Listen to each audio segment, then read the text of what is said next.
14 years ago that this particular attack happened. What kind of relationship has France had with its Jewish community?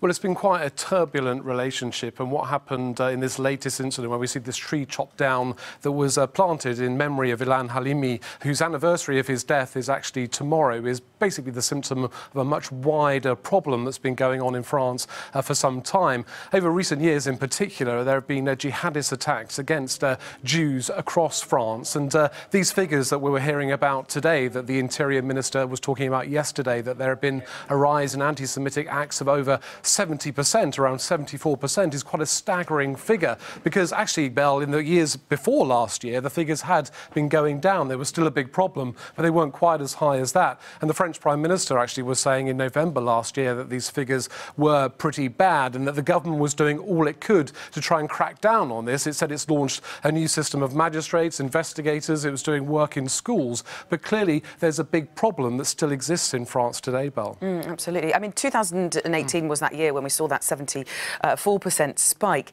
What do you think's behind that rise? Well, that's a very good question. And actually, if you look at all the analysis around these attacks as they've happened in France over the past few years, there's a lot of talk of what actually happened in the attacks and who was allegedly involved. But there's not actually much talk of the underlying reasons why these attacks have been happening. Of course, France is home to Europe's largest Jewish population, of course. And there have been a couple of recent attacks in Paris over recent days before this tree was cut down yesterday. One was actually involving postboxes in Paris, which feature portraits of the late Holocaust survivor Simone Veil. Swastikas have been put on those postboxes. Also another attack, and this is the reason I'm telling you, because there was this bakery where the German word for Jews was sprayed on in yellow. Now, that has been linked by one spokesperson from the government to a recent arson attack, which the Yellow Vest movement has come under suspicion for.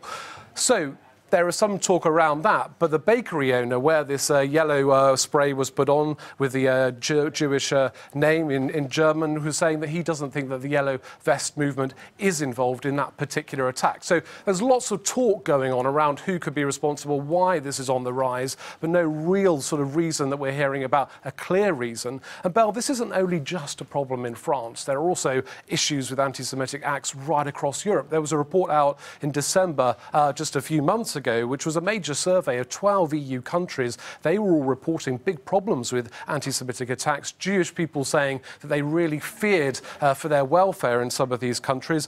And some people were saying in this report that anti-Semitic abuse was so common that people weren't now reporting it.